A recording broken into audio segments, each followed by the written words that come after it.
लगातार छात्र डटे हुए हैं और विरोध प्रदर्शन लोगों का जारी है। यानी कि आंदोलन जो रांची में हो रही है, राजधानी रांची में, वो लगातार हो रही है। जयपाल सिंह मुंडा स्टेडियम में किस तरीके से लगातार 10 दिनों से ज्यादा वो लोग विरोध प्रदर्शन किए। कल यानी कि 10 अगस्त को वो लोग जो है विधानसभा का घेराव करने के लिए भी पहुंचे और क्या कुछ हुआ वो आप लोगों ने देखें। अब जयराम कुमार महतो और माननीय सीएम जो हेमंत सोरेन है, मुलाकात होती है। मुलाकात कब होती है इसके विषय में भी बात किए हैं। कितनी बार मुलाकात हुई है ये भी वो बात करते हुए नजर आए हैं। बाकी और भी कई ऐसे बातें किए हैं, जैसे मामलात जो चल रहे हैं, अगर उसमें पेंच किसी प्रकार की नजर आ रही है, कोई त्रुटियां हैं, गड़बड़ियां हैं और वो मामले की थोड़ी सी जांच पड़ताल में प्रक्रियाएं लग रही है, तो वो कैसे ठीक किया जाए, उस चीज को कैसे आसान किया जाए और फिर उसका समाधान कैसे निकलेगा, इस पर मुखरता के साथ बात करते नजर आए हैं और डिटेल में बात किए हैं। तो इसके बारे में भी आप लोगों को मैं वीडियो उनका दिखाने वाला हूं। वीडियो आप लोगों के जरिए जो है वो आएगी और आप उस वीडियो को देख पाएंगे, उनका क्या कुछ कहना है ये भी आप जान पाएंगे। तो आप इस वीडियो को पूरा देखिएगा, क्या कुछ कह रहे हैं माननीय डुमरी के विधायक जयराम कुमार महतो, इनका क्या कुछ कहना है। और आप लोगों ने ये भी बात देखे हैं कि किस तरीके से छात्रों के साथ में अभी हो रही है। तो आगे का समाधान, जैसे जेपीएससी और जेएसएससी और सीजीएल में जिस तरीके से गड़बड़ियां हो रही है, इस चीज को कैसे ठीक किया जाए, कहां पर क्या कुछ होगा, वो थोड़ा बात बताते नजर आए हैं। वीडियो पहले आप लोग देखिए, आगे की बातें करेंगे। वीडियो देखिए पहले आप। क्यों नहीं बात बन पा रही है? देखिए संजय भाई, आप तो जान रहे हैं कि जो मूल मुद्दा है उनका सीजीएल जेएसएससी है। उसमें सबसे भयानक धांधली हुई है। और ये जो आक्रोश आप देख रहे हैं, ये 14वीं जेपीएससी पीटी की परीक्षा का आक्रोश नहीं है। ये आक्रोश मूल रूप से सीजीएल का है और उन तमाम परीक्षाओं का जिनमें तिवारी की संलिप्तता है और टीडीपीएल कंपनी की संलिप्तता है। उस एजेंसी ने, उस व्यक्ति ने, अब किनके किनके साथ उसकी संलिप्तता है, किससे वो मिला है, उन लोगों के समूह ने मिलकर झारखंड राज्य के लाखों युवाओं के भविष्य के साथ खिलवाड़ किया। ये उसका गुस्सा है। आप तो शुरुआती समय में भी गए थे, मुख्यमंत्री हेमंत सोरेन से मिले, मांग पत्र आपने सौंपा, उसके बाद कार्रवाई भी हुई। क्या आपकी कोई बातचीत हुई मुख्यमंत्री से तब, जबकि कल देर रात ही यह स्पष्ट हो गया था कि आंदोलन जारी रहेगा और जेएसएससी सीजीएल के मुद्दे पे छात्र कॉम्प्रोमाइज़ नहीं करने के बाद मुख्यमंत्री महोदय से हमारी कोई बातचीत नहीं हुई है।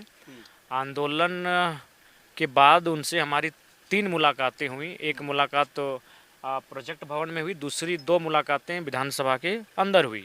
और दोनों ही मुलाकातों में मैंने उनसे विशेष रूप से अवगत कराया कि सीजीएल जो है ये सबसे ज़्यादा इम्पोर्टेंट है छात्रों के नज़रिए से। या तो इस पर आप बात करिए और इन पे ही उनको मनाइए और इसको रद्द करने की दिशा में कार्य करिए। क्या आपको जवाब मिला?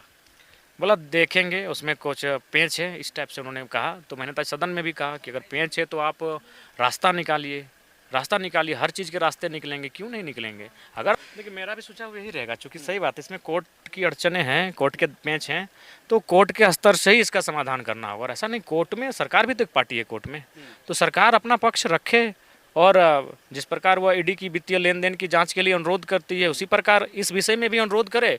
और जो ज्वाइनिंग हुई थी वो कंडीशनल ज्वाइनिंग थी। ऐसा नहीं था कि भाई जो ज्वाइनिंग दे रहे हैं तो ये मतलब ये कभी टलेगी नहीं, या फिर इसमें अगर कुछ त्रुटियां होंगी तो उसको रोकी नहीं जाएंगी। तो अभी अगर त्रुटियां, विसंगतियां सामने आ गई हैं तो उनके आलोक में सरकार अनुरोध करे और इसको रद्द कराने की मांग करे। देखिए, मुझे लगता है कि मुख्यमंत्री जी को संवाद करना चाहिए उनके डेलीगेट से, छात्रों से? हाँ, छात्रों से मुख्यमंत्री को इस विषय में तो सीधा संवाद करना चाहिए, क्योंकि इसमें पेंच है। इसमें हमें नहीं लगता है कि डेलीगेट्स टू डेलीगेट्स होगा, इसमें डेलीगेट्स टू मुख्यमंत्री होना चाहिए। जी, मेरा यही विचार है और यही समस्या का समाधान है। तो जो आप माहौल देख रहे हैं, बहुत ही उग्र माहौल है। छात्र हर तरह की परिस्थितियों से लड़ने को तैयार है, वह हर प्रकार की यातनाओं को झेलने के लिए तैयार है, लेकिन वो पीछे हटने के लिए तैयार नहीं है। इसलिए अब केवल रास्ता यही बचा है, मुख्यमंत्री जी सीधा डेलीगेट से संवाद करें और वो छात्रों को भरोसे में लें और फिर वो घोषणा करें। सारा मसला भरोसे का? सारा, हाँ बिल्कुल, सारा ये भरोसे का ही मसला है। अगर मुख्यमंत्री महोदय छात्रों को भरोसे में लेते हैं, उनको आश्वस्त करते हैं कि जो भी हो रास्ता वो स्वयं बताएं, आप बात करें और अपना तरीका बताएं कि किस तरीके से इसको रद्द करने की दिशा में सरकार मदद करेगी। तो जी हाँ दोस्तों, जैसे कि वीडियो आप लोगों ने देख लिए हैं, माननीय डुमरी विधायक जयराम कुमार महतो, मतलब सीधे तौर पर जब आंदोलन की शुरुआत नहीं हुई थी और जब जयराम कुमार महतो सीएम हेमंत सोरेन से मुलाकात की, तकरीबन करीब करीब 20 जुलाई की ये बात है जब मुलाकात होती है। तो कई ऐसी चीज़ों पर बातें होती है। उसके बाद सीआईडी की जांच लगाई जाती है, जांच होती है। अब उसके बाद आंदोलन के दरमियान ही 3 मर्तबा इनसे मुलाकात होती है। लेकिन बहुत ऐसे शिद्दत के साथ डीप में ऐसी कुछ बातें या फिर समाधान या फिर सुनवाई, विवाद को सुनना, मतलब इस तरीके के मामलात नहीं था।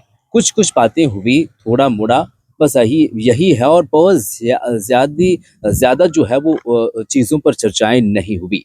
तो आखिर में जब ये बात सीएम हेमंत सोरेन के समक्ष वो रखे, तो सीएम हेमंत सोरेन यही बात किए कि इस मामले में लगे हुए हैं और जैसे कि हर वीडियो के माध्यम से, कई ऐसे वीडियो के माध्यम से, कई ऐसे इंटरव्यू के माध्यम से आप लोगों ने देखे हैं कि सीएम हेमंत सोरेन लगातार ये बात बोल रहे हैं मीडिया चैनलों के माध्यम से कि मैं इसमें लगा हुआ हूँ, प्रक्रिया चल रही है और जो भी दोषी हैं उनके ऊपर में कार्रवाई भी होगी।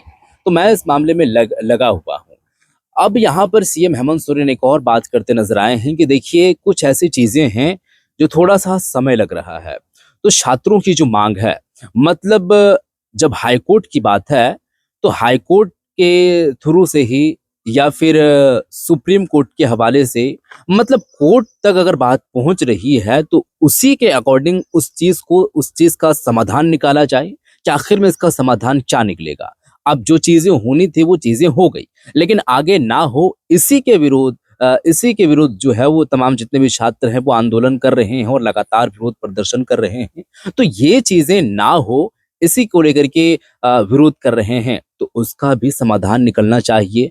तो जिस तरीके से समाधान निकले, उसी तरीके से समाधान जो है वो निकालें। बस यही बात है, बाकी और भी कई ऐसे बात किए हैं जैसे कि वीडियो आप लोगों ने देखे हैं। तो इन सब सारी चीज़ों को लेकर आपका क्या ख़्याल है? आप क्या कुछ कहना चाहते हैं? कमेंट सेक्शन में ज़रूर बताइएगा। अब देखते हैं कि इसकी जो अंत है वो कब तक होती है? कब इन लोगों की बात मानी जाती है? बात मानी गई, 3 मर्तबा वार्ताएँ भी हुई, डेलीगेशन छात्रों की पहुँची मंत्रियों से, 1, 2, 3 दिन लगातार वार्ताएँ हुई, बातें हुई, लेकिन 90% बात मानी गई है, 98% सॉरी, 2-3 कुछ बचे हुए हैं।